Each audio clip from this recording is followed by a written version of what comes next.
20 ans, c'est l'âge d'une association que nous suivons depuis des années à Envoyé spécial, la chaîne de l'espoir. L'idée est simple, opérer en France des enfants malades qui ne peuvent l'être dans leur pays pour cause de pauvreté ou de manque de structures hospitalières adaptées. Nous les avons déjà suivis au Cambodge, en Afghanistan, au Togo. Cette fois, ils nous ont emmenés au Burkina Faso, là où des enfants souffrent d'une maladie rare et oubliée, le noma, qui dévore une partie de leur visage. Des chirurgiens bénévoles de Dijon sont partis les opérer. C'est un reportage de Florence Mavic, Claire-Marie Denis et Isabelle Tartakovsky. L'abondance sur les marchés de Ouagadougou ne trompe que l'étranger de passage. Le Burkina Faso est l'un des pays les plus démunis de la planète. Le visage de la pauvreté prend souvent les traits d'une maladie oubliée sous nos latitudes, le noma. C'est en arrivant à la maison de Fatih que je vais découvrir à quoi ressemble ce mal. Ce centre de soins accueille dans un faubourg de la capitale des patients venus du Burkina ou des pays voisins. Une oasis coupée du monde extérieur. Chacun y prend des forces avant d'être confié à des équipes médicales suisses ou françaises. La cuisine est le lieu stratégique. Alors mesdames, qu'est-ce qu'il y a au menu aujourd'hui? Du riz gras au poisson.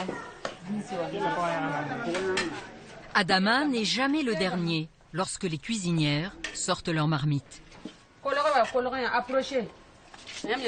C'est au tour d'Assetou.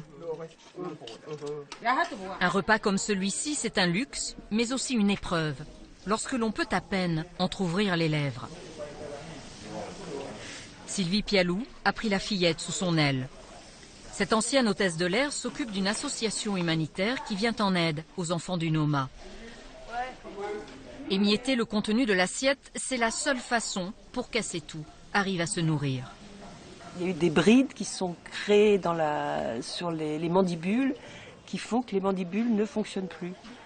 Donc elle a la chance d'avoir peut-être un espace qui lui permet de glisser sa nourriture, mais elle n'arrive pas du tout à... Elle, par exemple, n'arrive pas du tout à ouvrir la bouche. Le fait qu'elle ne puisse pas manger facilement, je pense qu'elle mange moins. Au bout d'un moment, elle doit se lasser. Ces enfants sont les survivants d'une gangrène infectieuse qui dévore le visage et prive de la parole. S'ils ont échappé à la mort, c'est au prix d'une vie défigurée, souvent dissimulée sous un bout d'étoffe. Paravent dérisoire contre la honte et le rejet de leurs proches. Cette maladie de la pauvreté est-elle incurable? Les victimes sont-elles condamnées à vivre au banc de la société? Médecins ou bénévoles d'associations vont m'apprendre que le noma n'a rien d'une fatalité.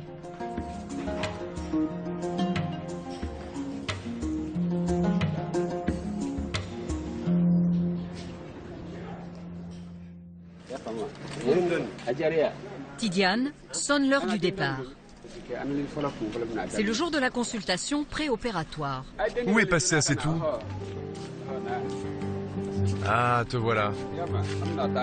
Ça va? Tu te sens prête? Tidiane, c'est l'ange gardien de ses petits. Lui aussi a réchappé au noma. La gangrène avait grignoté son nez. Aujourd'hui reconstruit, il joue les papapoules. Nous prenons la direction d'une clinique privée. C'est là que se dérouleront les opérations.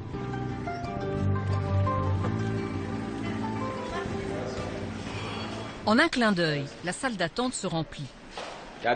Timidité, crainte, ils osent à peine lever les yeux vers Narcisse Svetienga. Elle est superbe, c'est pas... On a les photos d'avant. C'est lui qui va tenter de redonner un sourire à ces visages figés. Il y avait tout ça qui était sorti. Narcisse est chirurgien, spécialiste de la reconstruction faciale. C'est un enfant du Burkina Faso, mais il vit à Dijon. Il revient régulièrement dans son pays natal et depuis peu opère bénévolement les victimes du noma. Certains en sont à la 2e, voire 3e opération. Et l'enfant va mieux. Tu vois que les os, là, ils sont complètement bouffés. Sylvie Pialou tient à jour les dossiers médicaux. Lorsque la maladie ne tue pas, elle laisse de lourdes séquelles, difficiles à réparer en une seule fois. C'est le cas d'Adama. Ça va? Allez, viens, avance. Vas-y. Donc, il a 40 kilos. avec 40 kilos. Donc c'est un patient qu'on a déjà opéré, séquelles de Noma, donc il n'avait presque pas de plancher au niveau de la lèvre. Donc ce qu'on va faire, donc la deuxième étape, ça va être de reconstruire en fait l'aile narinaire et la columelle. Narcisse est entouré de Claire et Véronique, les infirmières. Michel et Christian, anesthésistes, complètent l'équipe. Diakité, assez tout. Ah non, n'aie pas peur. Le Noma a rongé le profil droit d'Assetou. Dans sa famille, nul n'a vu venir l'ennemi. Ça commence par une petite plaie au niveau de la gencive ou la muqueuse de la bouche. Et puis les microbes qu'on a normalement dans la bouche qui ne sont pas méchants en profitent parce qu'on est sur un terrain qui est complètement humidodéprimé. Dans sa phase aiguë, la gangrène tue 80% de ses jeunes victimes. La plupart meurent de septicémie. La lame haricot. Elle, on va la reconstruire avec un lambeau sous-mental. Le Noma n'est pas contagieux. Il n'est pas non plus la manifestation d'un virus ou d'une bactérie précise. Il se greffe de manière opportuniste sur une autre maladie, la rougeole par exemple. Le chirurgien n'est pas le seul à décider qui va être opéré. L'anesthésiste a son mot à dire. Docteur, qu'est-ce qui vous inquiète avec cette jeune fille? L'intubation qui peut être très difficile. L'anesthésie, il faut mettre une sonde d'intubation pour la mettre sous respiration artificielle et ça peut être très périlleux parce qu'elle n'ouvre pas du tout la bouche. Donc il va falloir le faire avec une technique particulière et de matériel qui s'appelle un fibroscope pour l'intubation. Et ça peut être vraiment délicat d'aller mettre cette sonde d'intubation dans la trachée. Le cas de Lala se complique d'une sévère anémie. Les médecins ne prennent pas le risque de l'opérer. Ça vous fait mal au cœur de devoir... C'est le bénéfice par rapport au risque, quoi. Je veux dire, ça me ferait encore plus mal au cœur si on devait avoir des accidents, quoi. Enfin, je pense qu'avec l'expérience, on sait qu'on fait le maximum. Tout peut pas toujours fonctionner comme on le veut, donc il y a une certaine résignation qui est là, même si on a envie bien sûr que tout soit parfait et que chacun profite et puisse retourner chez eux avec un nouveau visage. Lala va regagner son village. Elle reviendra lors d'une prochaine mission si son bilan médical est meilleur. Assetou et Adama sont plus chanceux.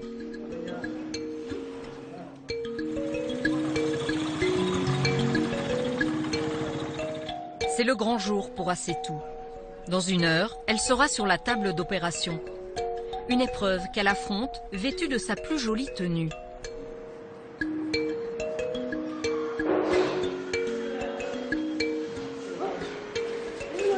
Mais une fois mise à nu, sa fragilité serre le cœur.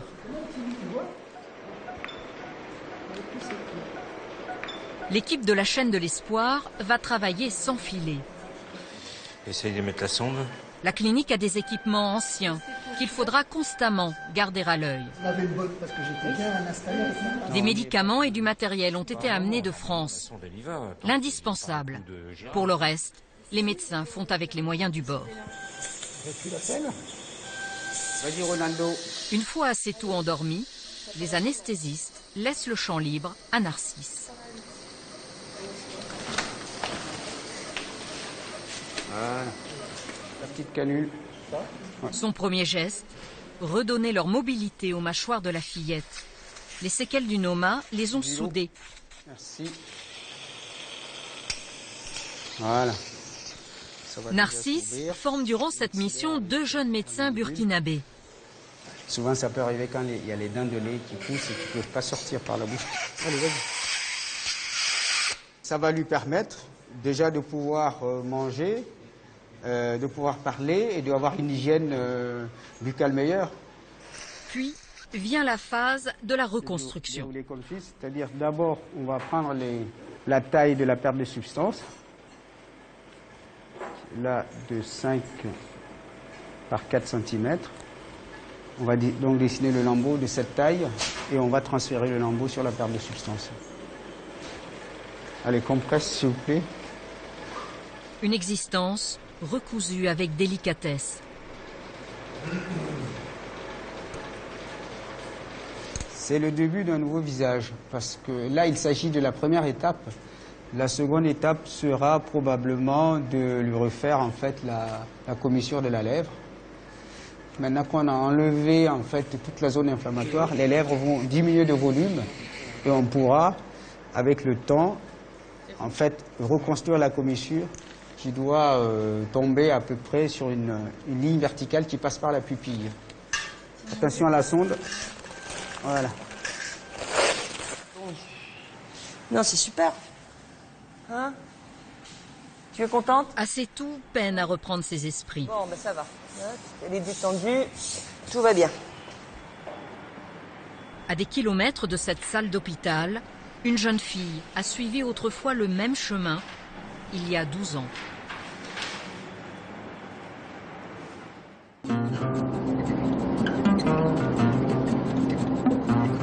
La route me conduit vers le nord, aux portes du Sahel.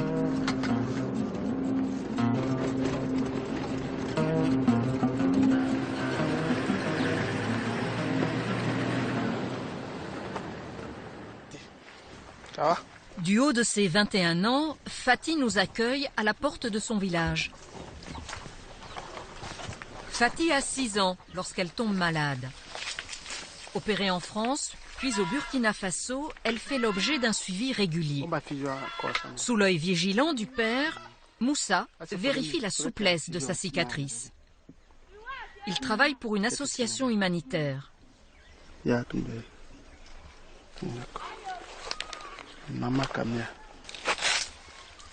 Puis il mesure l'ouverture de la bouche. Une bonne amplitude signifie que les mâchoires ne se ressoudent pas. Pareil. Comme ça. Regarde. Comme tous les rescapés du Noma, Fatih s'astreint quotidiennement à une gymnastique faciale. Voilà, comme ça. Vas-y. Voilà. Reprends. Ensuite, ça se fait avec de l'eau chaude et une serviette et du beurre de karité. La crainte après les opérations, c'est les récidives. Et pour éviter ça, on est vraiment strict sur la pratique de cet exercice-là. La récidive, c'est-à-dire que les mâchoires les se mâchoires ressoudent. peuvent se ressouder. Si l'enfant ne suit pas correctement les exercices comme il se fait, la récidive peut survenir. Donc on attend vraiment qu'ils aient un âge assez responsable pour comprendre pourquoi est-ce que je dois le faire, qu'est-ce que ça m'apporte. Naba, sa mère, ses frères, ses sœurs, toute la famille encourage Fatih. J'aime mon nouveau visage. Si je n'avais pas été opérée, je n'aurais pas pu aller à l'école ou au marché. Je n'aurais pas pu me mêler aux autres, participer aux fêtes, être comme tout le monde. Mère et fille ont vécu des moments douloureux. Un jour, je l'ai amenée au dispensaire pour la faire vacciner.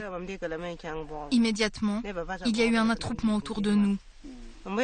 Les femmes sont venues la dévisager. Elles faisaient des commentaires. Je suis rentrée à la maison et j'ai annoncé à mon mari que je n'y retournerai plus jamais. Je préférais encore que ma fille meure. Si elle n'avait pas été opérée, je l'aurais enfermée dans la maison. Personne dans le village n'aurait voulu boire ou manger dans le même plat qu'elle. Naba a d'abord consulté un guérisseur, une pratique courante dans les campagnes africaines. Il nous a dit qu'on nous avait jeté un mauvais sort. Il nous a donné des poudres, des décoctions. Mais ça s'est aggravé. La gangrène a progressé. Il faudra de longs mois avant que Fatih ne soit découverte par l'association Sentinelle, puis soignée. Moussa a donné de l'argent à la jeune fille pour qu'elle s'achète un petit troupeau. C'est des brebis de très bonne race d'ailleurs. C'est des races adaptées au Sahel. Elles sont très reproductives. Fatih, l'objectif en l'aidant, c'était de l'amener à prendre son envol et à ce qu'elle soit autonome Voilà. Si elle vend, ça peut l'aider, comme je l'avais dit, à acheter soit du mil ou quelque chose d'autre, ou même si elle peut aussi faire du petit élevage, soit du poulet, elle peut élever des poulets, elle peut les utiliser dans l'alimentation ou s'acheter avec ce qu'elle a du poisson pour améliorer l'alimentation. En vendant quelques moutons à bon prix, elle s'est offert ce bœuf. Dans la société africaine, celui qui possède un bovin grimpe l'échelle sociale. La jeune fille est désormais courtisée. Une poignée de prétendants a fait connaître son intérêt auprès du père. Enfant porte-malheur, enfant du mauvais œil, les enfants du Noma sont les victimes de l'ignorance. Moussa sillonne les campagnes de dispensaire en dispensaire pour informer, expliquer. Nous allons voir rapidement ce que c'est que... Nous voici à Sahaba, isolés dans la brousse. Les symptômes et le traitement. Voilà, donc les premières images que vous avez là, c'est ce qu'on appelle des séquelles de Noma. C'est des personnes qui ont été victimes du Noma. Moussa a réquisitionné Témé, la sage-femme. C'est à elle qu'il va apprendre à discerner les différents stades de la maladie. Notamment les gencives qui sont les premières concernées. La plupart de ces mamans n'ont jamais entendu parler du Noma. Vous commencez un antibiotique. La partie noire là, c'est une partie nécrosée. Ça veut dire qu'elle est morte. Témé sera le relais de l'association sur place. Voilà, dans le cadre de la lutte contre le Noma. Pour cette population rurale, souvent analphabète, elle incarne la médecine moderne.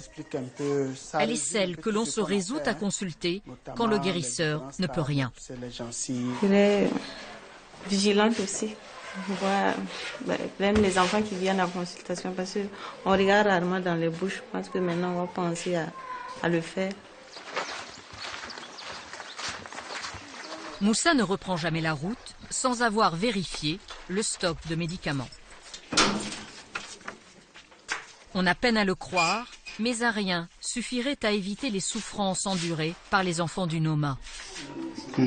Ok, c'est bien. C'est très simple, effectivement, d'arrêter la maladie dès les premiers signes, au stade même de la gingivite simple. Ce sont 2 antibiotiques très simples. Très simples, qui coûtent moins cher, qui sont accessibles à toutes les bourses. Par exemple, dans ce dépôt pharmaceutique, nous constatons que chacun des 2 flacons coûte pratiquement, tout simplement 400 francs CFA, moins d'1 euro même. Si systématiquement les enfants sont vus tôt et que le traitement est donné très tôt et bien donné, en tout cas on s'en sortirait mieux, on n'aurait pas tous ces cas de décès liés au Noma. Tous les dispensaires ne sont pas aussi bien dotés. Et puis cette pharmacie ne résout pas le problème de fond. Comment vaincre la malnutrition et le manque d'hygiène endémique en Afrique? Une réalité sur laquelle prospère le Noma. Là, ce sont les femmes qui montent au front.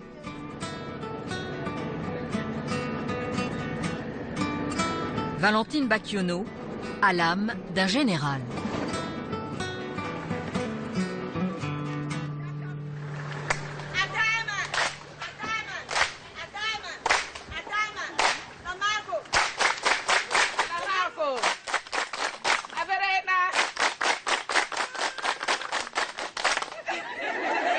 Joyeux hein, comme arrivée. D'accord. C'est toujours comme ça? Toujours comme ça. Si je me rends dans vos cours, ici, à Pissy, est-ce que je vais trouver quelque chose d'aussi propre que ça? Tenir son ménage, découvrir la contraception ou apprendre la comptabilité, les femmes de Pissy sont venues s'instruire. Versez le mil par ici et mettez les haricots dans cette bassine. Chacune a puisé dans sa réserve une denrée. Valentine va leur montrer qu'une alimentation riche et variée éloigne la maladie. Mieux encore, on peut nourrir sainement son enfant avec des produits locaux et pas chers. Avant, les gens étaient portés à croire que c'est ce qui est importé qui est riche, qui est très nutritif, alors que nos aliments locaux ont des valeurs nutritives très nécessaires et importantes pour nos enfants. Démonstration à l'atelier cuisine. Plusieurs recettes de bouillie sont proposées, rien de compliqué. Mil, huile d'arachide, oseille, jus d'orange, une révolution culinaire se déroule sous nos yeux. Attention, ne mettez pas trop de sucre, ce n'est pas bon pour la santé des enfants. Aujourd'hui, c'est jour de fête, car habituellement, les petits avalent une boule de céréales indigeste, pauvre en vitamines. La précarité n'explique pas tout. Les croyances populaires alimentent le fond des marmites. On dit que l'enfant, quand il commence à manger les œufs avant qu'il ne marmotte les premiers mots, il va devenir muet, il ne pourra plus bien parler. C'est difficile de faire changer les croyances. Mais petit à petit. C'est un changement de comportement et ça ne se fait pas en un seul jour. Ici, on apprécie. Par là, comment dire, c'est la soupe à la grimace. Ici, j'ai appris beaucoup de choses. Comment améliorer mon foyer, comment mieux nourrir mon enfant et mon homme. Moi, à la maison, je donne à ma fille soit de la bouillie au mil, soit de la blédina. Si je fais cette recette, celle où il y a de l'orange dedans, ça va me coûter plus cher que si j'achète une boîte. Et puis avec blédina, il n'y a qu'à rajouter de l'eau et c'est prêt.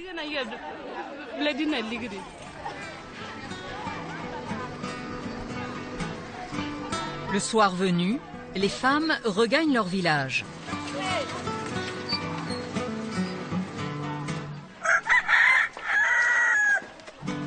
Valentine et sa copine Geneviève s'invitent. Tournée d'inspection dans l'intimité des cases. Donc vous voyez, donc ça c'est la cuisine type dans les villages. Donc la marmite qui sert à faire le taux. Vous voyez, donc si les chèvres viennent, ils vont essayer de racler sa cuisine. Voilà. Et ici vous avez l'eau, sûrement l'eau de boisson, c'est pas encore couvert. Ça vraiment, voilà, il faut qu'on lutte. Donc vraiment tout est réuni pour avoir en permanence des mots de vente des diaries. L'état des lieux se poursuit. Ici, s'il y a des latrines, comment... Oui, voilà, la défécation. Bon, alors, parce que généralement, à l'entrée des concessions, on voit les excrétants des enfants un peu partout. Et c'est très vilain à voir, surtout en saison des pluies. Quand... il y en a des latrines. Parce que ici, on n'a pas encore constaté. Vous allez où pour vos besoins? Donc c'est dans la nature. Tant que les ordures ménagères n'ont pas de place, tant que les eaux usées n'ont pas de place dans la concession, la concession ne peut pas être assainie. Oui, et c'est la porte ouverte pour les maladies. Valentine, Geneviève, deux fées du logis bien décidées à donner un coup de balai dans le mode de vie des villageois. Retour à Ouagadougou. Comment tu vas, Adama? T'as le sourire. Sylvie et Tidiane rendent visite à Adama. Ça va? Ça va bien? Waouh, montre. Ouais, comme ça. T'as la bouche bien droite et tout. Narcisse a remodelé une partie de son nez. Le petit berger devra revenir pour une troisième opération. Mais t'as bien raison. C'est la meilleure des vies, c'est dans la nature. T'es tout seul avec tes animaux, personne t'ennuie, c'est génial.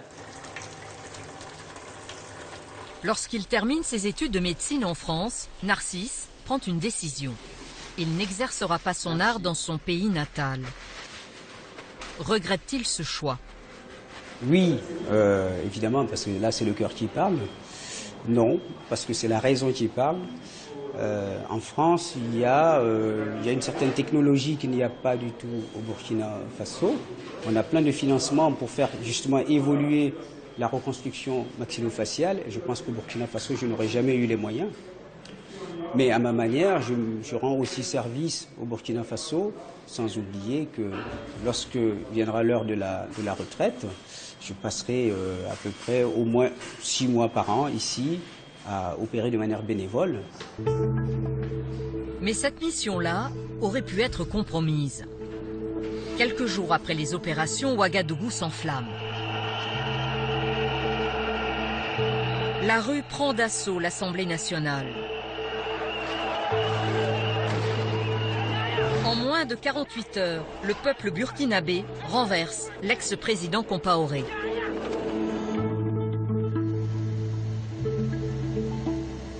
Émeutes, couvre-feu, la situation explosive prend de court l'équipe de la chaîne de l'espoir. Ça a perturbé la fin de la mission. Donc on profite des jours supplémentaires qu'on a ici à cause de la fermeture de l'aéroport pour pouvoir s'occuper des patients. La maison de Fatih a vécu à l'écart de l'agitation. Adama et Assetou y passent leur convalescence.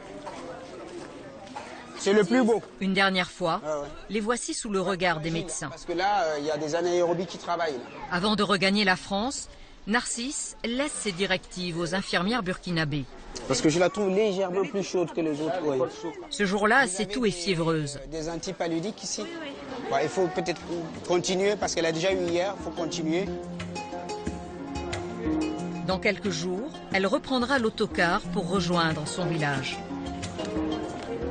Silhouette gracile, dont le visage peut désormais se tourner vers la lumière. En 2014, une vingtaine d'enfants a été opérée par les médecins français. Mais combien en reste-t-il à ne pas avoir été repérés dans les villages, emprisonnés par la honte et le silence des adultes? La question reste sans réponse.